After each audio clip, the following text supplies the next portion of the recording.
He was born here. Would you like to give any advice to the young people? I mean, the challenge is always there. Don't Google me. This is fun. This is fun. Okay.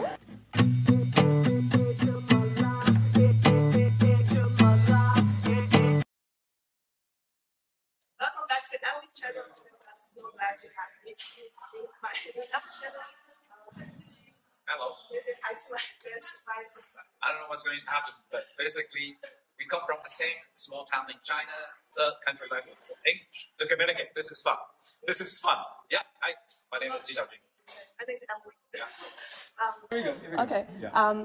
As we know, Mr. G is a well-known bilingual journalist. They don't know. They don't. about But that. they can Google. They can Google. They well know. Please Never don't mind. Google me. My first question is, what does English mean to you besides being a language?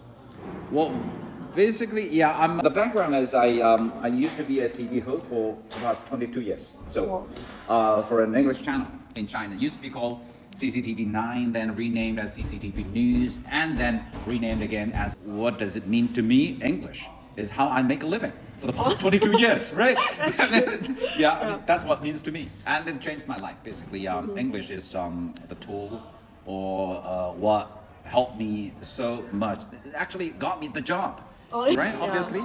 But I use English as my working language, and then, and that's how people got to know me actually in China. Because as an English learner, because they can put myself in their shoes, because basically I'm not a native speaker. That's what makes my experience special, I guess. But you have a really good native accent. No, not really. Like, kind of a mix of Chinese accent, American accent, British and British accent, and I don't know, maybe more. I hope it is more like international accent. Because we know you had your master's degree in the UK. Yeah, in the UK. So University of Nottingham. So what inspired you to pursue this career? First, I guess, is the interest. The interest, Yeah. the English.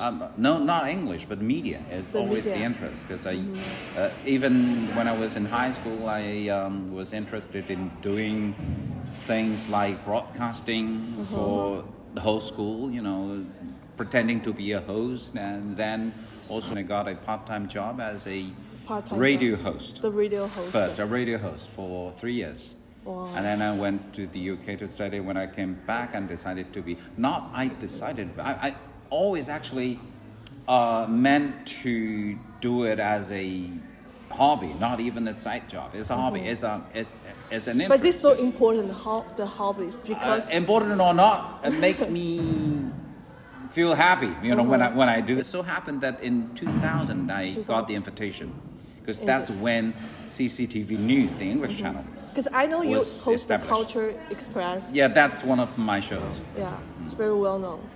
At the time, maybe to some people, to your parents, not to you, I guess. Younger generation don't watch TV anymore. Actually, have you met any challenges in your career path? Language. Because language is not just a language itself. It's you can touch more culture, the points of view, and how can you switch your way of thinking and put someone's nationality. Yeah. I mean, the challenge is always there. It's just different challenges on different stages. Right? I mean, the first challenge is always about language itself, whether you can understand the language, or whether you can speak the language, or whether you can communicate with other people in their language, and that's always the first challenge. And then, if you want to move a step further, then it's more about understanding their culture. Yeah. If you watch the stand-up comedy, probably sometimes we cannot follow their jokes because we don't understand the background. It's always that because I live here. I don't live in the US or live in the UK, where the language is spoken natively in that country, that I have to use some media sources to understand that culture. That's the challenge part. So my last question would be like, because you represent the influential people in our, especially in our hometown. Would you like to give any advice to the young people? Meaning I'm old. No, I'm not representing anyone. It's I'm just one of the guys who was born, in a small town. Probably you heard about we have the huge market here in Yiwu, which is supposed to be the largest market of small commodities and probably some of the goods that you have, or some of the Christmas gifts that you have, and we witnessed the development of the market. I mean, I'm just one of the examples that if you work hard, if you keep working hard, and then anything could happen. I was born here, I was raised up here, and then I went to Beijing to study, and then I went to the UK to study, and then I came back again. So it's like if you keep working hard, and then you may get to a bigger stage and may get to see the world from different angles. This is, once again, informal interview where there are two seats arranged, where there is a proper camera, though not connected to proper mics. We have a phone here. Anyway, but it's fun talking to you. Thank you having Mr. Xi in my channel. Thank you so much. Thank you for your You're now based in... I'm currently based in Hangzhou. In Hangzhou. Yeah. Thank you, Mr. All right. Thank you. All right. Goodbye. Cheers. Bye. Let me stop. Actually, Okay. I saw. I can tell like her side. Right. Okay. Right.